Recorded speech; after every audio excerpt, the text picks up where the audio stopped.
Hi, good morning everyone. How are we all? So what I'd like to do is just start off by saying a few words on the Fianna Fáil Private Members Bill, the Consumer Protection Regulation of Credit Services Firms Bill 2018. So that bill will move to report stage in the Dáil tomorrow. It now has the backing of government, and so that bill will hopefully complete its journey through all stages in the Dáil tomorrow, and then we'll move on to the Seanad, and we will be hopeful that that bill can complete its journey through the Oireachtas before Christmas and be signed into law. So what does the bill mean? Well, in essence, what this bill will do is regulate so-called vulture funds for the very first time in our country. And as we all know, they are playing an increasingly important role in our economy. They are acquiring significant loan portfolios from many of the main retail banks in Ireland, not just mortgages, but business loans as well, and farm loans. And up until now, they have been completely untouchable. They have been beyond the reach of the central bank. What this bill will do is it will bring them within the full suite of central, and if necessary, they will be able to take enforcement action. The present situation that applies, whereby the borrowers whose loans are sold only have contact with the credit servicing agent, the middleman in effect, and the middleman is really just a conduit, is the intermediary between the borrower and the loan owner, and they're just passing communications backwards and forwards, whereas all of the important decisions about the loan are made by the Vulture Fund, whether to enter into a restructuring or forbearance arrangement, or whether to start enforcement proceedings. So at the moment, the borrowers who are affected by these loan sales are getting no face time. They're getting no direct face-to-face contact with the people who are ultimately calling the shots in respect of their loan. This bill was introduced by us in the Oireachtas in the spring, so it's taken longer than we would have liked. I think it's fair to say the government were lukewarm at the beginning, but they now support the bill, and we have been working with the Department of Finance and the Central Bank on the technical details of this bill to get it right, because it is a very significant change to the regulatory regime in Ireland loans.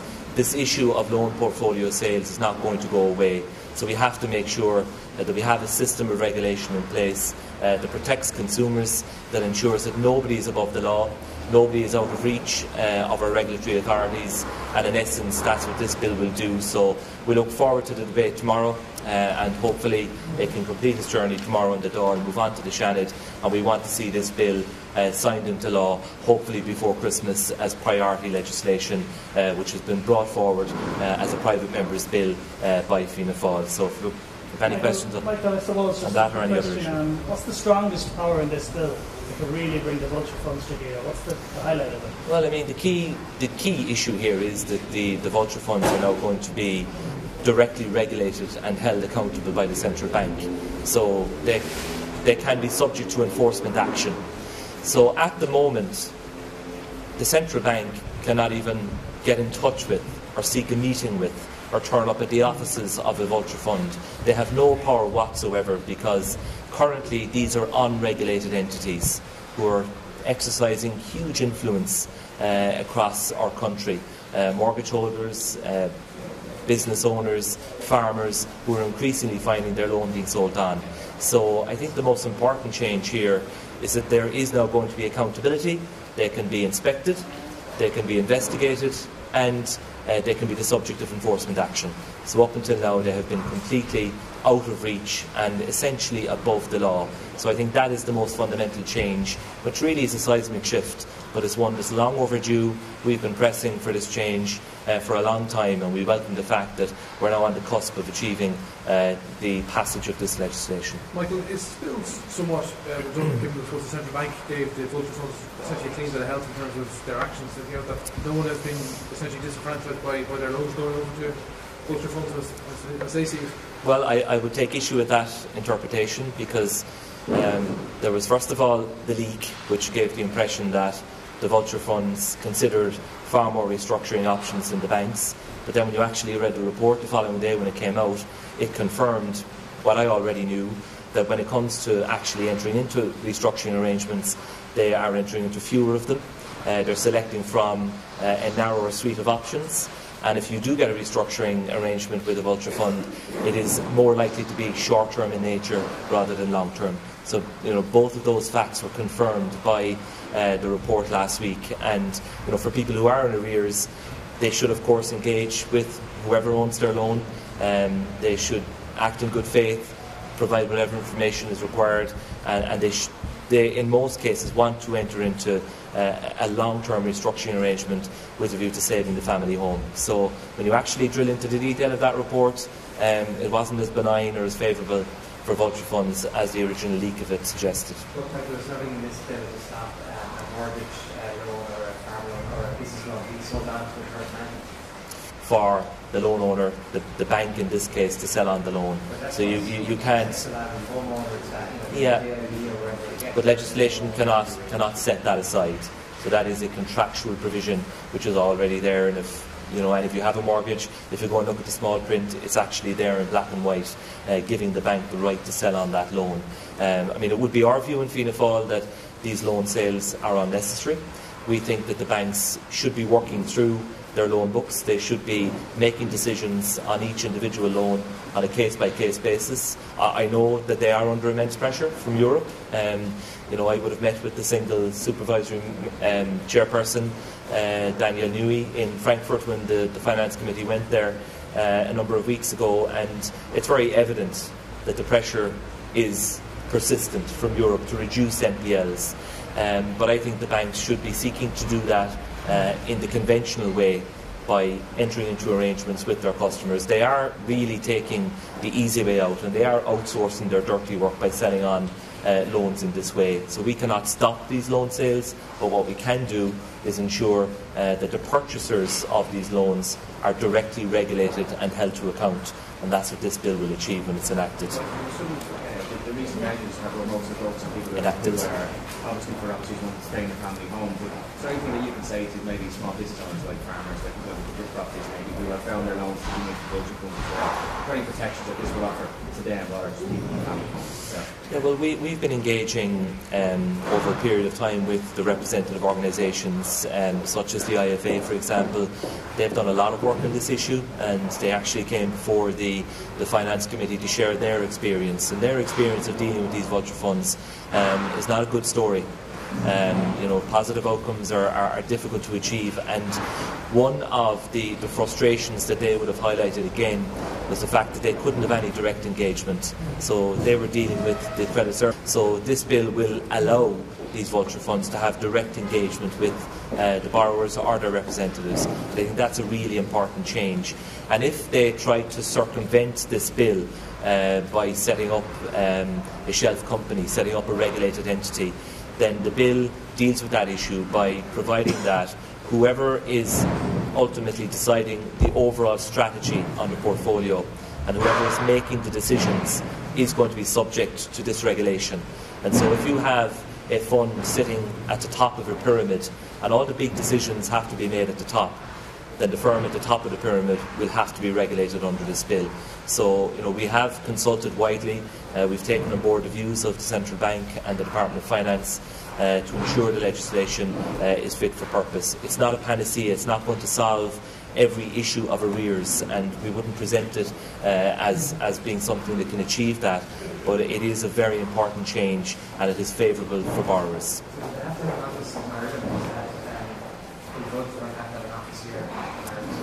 Well, I think they practically all do, Kieran, to be honest.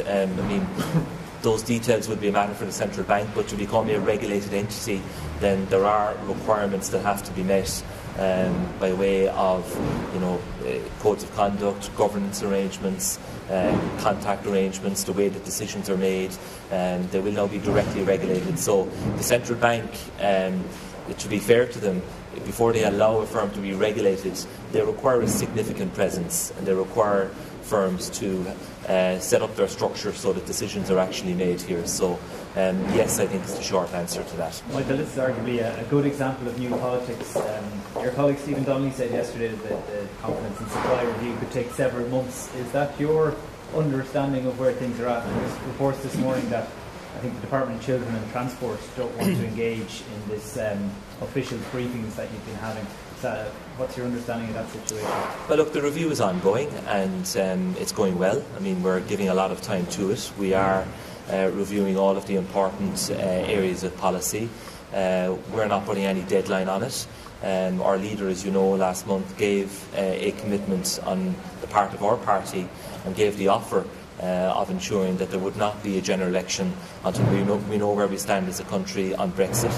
I know that that has not been reciprocated by the Taoiseach. He has not given a similar commitment on his part. He is the head of government. Ultimately, he's the only person who can dissolve the Dáil and go to Ársa. But for our part, we are doing what we said we would do from the very beginning. We are going through a review of the agreement. It's ongoing. We are making good progress. It's not going to last forever.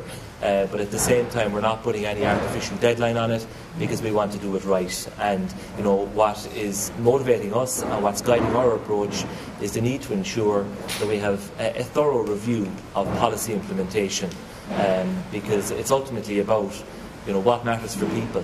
What matters for people in health policy, around the way our hospital system is working, the whole area of disability services and the way young children are treated in that system, the difficulties older people have to get home help and home care packages, and obviously the multifaceted crisis in housing and across a number of areas as well. So we're doing a substantive review. We think that's important, and at the end of the review then we will be reporting back to our party leader, and the decision to take the process further will be made then at that level. What if individual departments won't cooperate with your review? Well, look, we're working our way through it. We haven't done transport yet, or children. We are currently looking at public expenditure, public pay policy, the work of the Public Pay Commission. That work will continue today. We will be moving on to issues within the Department of Finance, the budgetary forecasts, the likely quantum of resources and fiscal space that may be available over the years ahead. But we absolutely expect cooperation from all departments, whether those departments are under the control of Fine Gael government. So we will be insisting on cooperation and access in relation to all government departments. Michael, there was a lot of, I suppose, to and froing over the weekend. Your leader accusing Fine Gael ministers of acting in a juvenile fashion and speaking somewhat rashly. But does Simon Harrison have a point saying that the finance bill is going to pass this week or early next week, and then we're into kind of extra time, and surely it's in everybody's interest to get this deal done as quickly as possible? No, he doesn't have a point, and I mean, the first point I would make is the agreement doesn't have into the people who are watching very carefully the work of this government and the work of the Oireachtas, and that is our guiding principle: is what is in the best interest of the people we represent. And we will make a decision ultimately as to whether or not we believe it is in the best interest of the country to renew and extend the deal, complete the review, and then we will decide on the next step. So there may well be an impatience within Fine Gael, but that's something they'll have to deal with themselves. We are focused on the substance of policy, doing a proper review, and we'll see where that takes us. Speaking of the question of doing the right by the people, the opposition now have been campaigning to urging people to get out there and make sure that there are no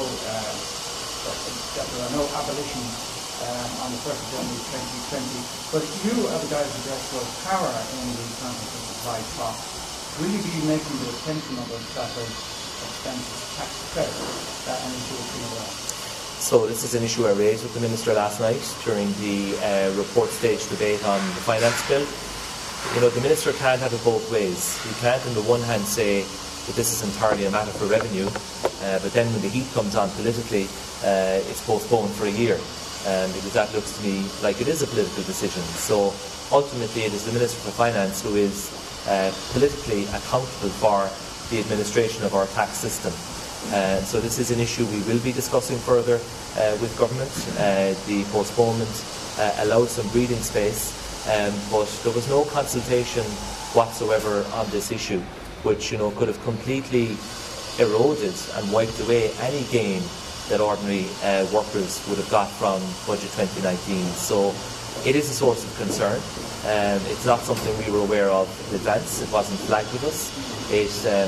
The Minister is saying it's a matter for revenue, but then when pressure is applied politically, there's a change and it's deferred out to 2020. So I think there are unanswered questions about that whole issue, and we will be raising them.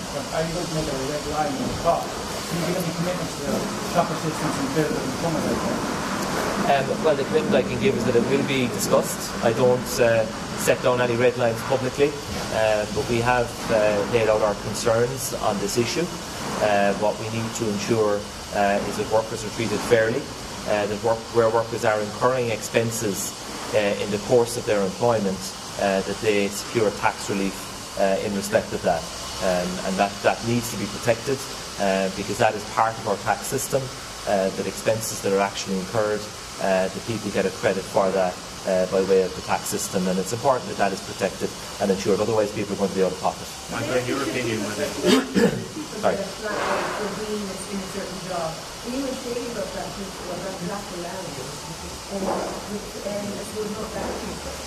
Well, I think the nature of the flat rate system is something that has built up over many decades, but sitting behind that flat rate system are actual expenses that people incur. And so the important thing here is to ensure that people are not out of pocket, that where people incur expenses that are, in the technical way, wholly necessarily incurred in the performance of their duties, that they get recognition in the tax system for that. So we will engage with Revenue on this now, because we were caught by surprise over the last week. It wasn't raised with us politically, it wasn't raised with us by Revenue, that this was a change that was coming. But it did emerge that the Revenue had made a decision that from the 1st of January next year, a whole swathe of these flat rate expense allowances were going to be abolished. That's now not going to happen, and it is put back to 2020 at a minimum, and that will allow some time for us and others to examine this issue in more detail. But again, our bottom line is that workers should not be disadvantaged and should not be out of pocket where they are incurring expenses in the course of their work. On the other tax issue that rose over the weekend, you've negotiated budgets now with Fine Gael, and we saw that Taoiseach made a very big tax promise at his Ardesh. Do you think there's any scope for further move on that top rate, or the level of people that raise hit the top rate of income tax in any budget with Fianna Fáil? Because you're going to have a set pattern now of a mix between USC and top rate income tax. Do you think you could be open to any movement on that, or would you say to the Taoiseach that we've already have a pattern of income tax cuts now and that's it for you? Look, I don't think people believe a word from Fine Gael when it comes to tax promises, to be honest with you. It's only less than 3 years ago that Leo Varadkar was walking around the place with placards saying that he would abolish the USC, and once the election was over, that promise went up in smoke. So, I think people will take it with a very large pinch of salt, what Fine Gael are promising. And, from an economic point of view, I have to say that making such a promise now, in the context of us being 4 months away from potentially a hard Brexit, that you would make a €3 billion tax promise, not say where the money is going to come from, is not a politics that we practice. And I'm not going to seek to compete with Fine Gael in making a promise that we cannot stand over. Because the reality is, in just over 4 months' time, the world could change for Ireland, and it could change in a very negative way. So I think it was an irresponsible promise to make at this time. He didn't explain where any of the money is going to come from. He can't stand over it. And also it was the only single specific commitment given by Fine Gael in the course of that Ardesh. No specific commitment to the nearly 10,000 people living in emergency accommodation. No commitment to 4,000 children waiting more than 6 months, and in some cases up to 3 years, for a disability assessment. No specific commitment to the 500,000 people on an outpatient waiting list in our hospital. One specific commitment, a €3 billion commitment on tax, which he cannot stand over, which they made before and which was abandoned. And at a time when we're on the cusp of Brexit, to make such a promise was, quite frankly, economically ridiculous. He's trying to divide the electorate to say, Fine Gael will look after the people who believe they pay for everything, and other people are strippers or spooners. I think what he's trying to do is tell his tactic to divide the electorate and narrow a certain section. Look, we'll have the election debate when that arises, but it did strike me, observing the Ardesh, that they were talking about looking after ordinary people and listening to people and being in touch. It seems the Taoiseach wrote a speech at the end of the day, because he met loads of people during the day who influenced his speech. Normally I would have thought these speeches have been worked on for several weeks. I think something that people will not view with any credibility, given Fine Gael's track record of making massive tax promises and then straight after the election walking away from those promises. We're not going to do that. We have facilitated 3 budgets that have reduced the USC in a gradual but sustainable way, but have also resulted in the entry point of the margin rate being increased. Fianna Fáil will have a tax package going into the next election, but it is a tax package that will be considered in the round, and it is a package that will sit within an overall offering that we will be making to the people that will be about an Ireland for all, and it will be about prioritising public services, dealing with the really acute pressures that are there across a whole range of areas. So tax will have a place, but it's not going to be the overarching priority around which we build everything else. That seems to be the way Fine Gael want to do it. It's not the way we'll be doing it. Michael, would John McGuinness face any sort of sanctions for his comments this weekend that he doesn't support an extension of confidence and supply? Once again, he's in conflict with his leadership, so to speak. I know, look, John is a very good colleague. He speaks his mind. Fianna Fáil is a broad church, and there are, of course, different views within the party about the direction that we need to take from here. But one thing I am confident of, and that is that when we come to the end of this process, when our party leader considers what is best in the national interest, and he brings a recommendation to the front bench and the parliamentary party, I have no doubt that that will be fully supported following a thorough debate. But it's a debate that we need to have. John has one view, others have other views. We just have to see how it works its way through. But no, there won't be any sanction for those comments. Gail raided €2.5 billion from private pension savings from pensioners all over this country, and there are tens of thousands of pensioners for whom their pension has been permanently reduced for the remainder of their life because of that decision. And many of you here who are paying into a pension, or your company paying into a pension, you too will have a reduced pension when it comes to pension age because of that pension raid. So, I take that with a pinch of salt, as I do his lectures around fiscal prudence and the management of the public finances, and the need for everyone to bring forward costed proposals, when he's the one who brought forward a €3 billion proposal and didn't tell us where €1 of it's going to come from. Okay, thanks everyone. Thanks everyone. Thank you.